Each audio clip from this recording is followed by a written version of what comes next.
Have you ever had a video project that did not go according to plan? Or have you ever had a video project that had no plan at all? Odds are, It didn't turn out very well. Now, by putting luck aside, we'll walk you through a series of steps to show you how to make a proper video that is guaranteed to get your message across to your audience. Come right this way. Now, the first step to creating a successful video for any class that follows all rubric guidelines, gives an informative message, and is technically pleasing as well, is to plan everything. And I mean everything in pre-production. Now granted, if there's one step that is generally ignored during a video project, that step is pre-production. However, I can inform you that this is a very important step. A contractor doesn't create a sturdy building without some blueprint. An English major doesn't write an essay without some outline. And a director most certainly does not create a film or video project without some element of pre-production, such as a storyboard or a script. Pre-production is the time where you'll need to organize all of your thoughts and make sure that you have all of the proper video equipment. Now here's what you'll need to create a video. A script and a storyboard. Now we mentioned this earlier, but it's important to note that one may work better in a certain instance than the other.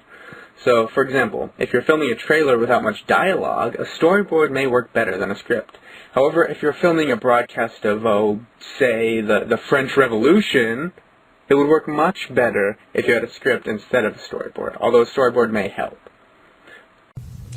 Now you're also going to need a camera, and you can use one of the flip cams or one of the little JVC hand cams from Mr. Brown, or you could even purchase one of your own starting around $100. Okay, and also keep in mind that you'll need a tripod, sound recording devices of some sort. You're also most likely going to need an SD card and batteries for the sound and camera devices, plus cables, video editing software, lights if you plan on using a green screen or some sort of stage, and actors and time. Lots and lots of time. Now, like we said before, pre-production is very important because it's basically your foundation for how your entire movie is going to unravel. And like we said before, you can't have a sturdy building without some sort of a blueprint and a foundation to start off with. Next comes production. Now, of course, production's very important because, well, it's what you're producing. Now in production, it's important to make sure that all finalizations to your script and storyboard are getting taken care of, that you understand how to use your camera properly, set up lights, and do things actually on set rather than during post-production. And the reason you would want to do this stuff on set rather than in some form of post-production is just because of the fact that it'll help save time, and in the end, you could always change it again in post-production to create an even better video project. So it always just helps to think of everything. And when it comes down to it, you are most likely doing a school project and you don't have a team of 500 people to help you set things up on set. So, it can become very time consuming to have to set up lights and different camera angles. So it's always helpful to ask a teacher or ask some friends to help you if they're not busy.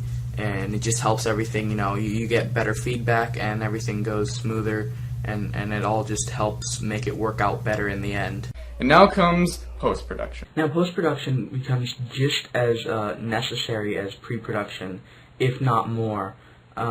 Post-production is because of the fact that no matter how well you plan things out, no matter how well things are going, you're guaranteed to make a mistake. Not only will there most likely be mistakes, but it's also just the fact that you're going to have a lot of raw footage.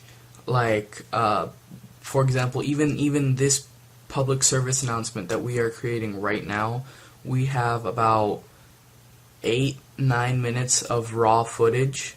Actually, that's just take 3. Overall, we have about 20 or 30 minutes of raw footage, and in the end, you're going to see this is about a 5 or 6 minute PSA. So it condenses it a lot, and it just makes it better. So there's post-production because it helps cut out those mistakes and edit the film into a more pleasing material that people will not only enjoy, but you will receive a better grade on. Now, for tips for post-productions, there's no real step-by-step direction. It's more just, here's a raw footage, compile it together, and do the best you can. And that's your editing right there.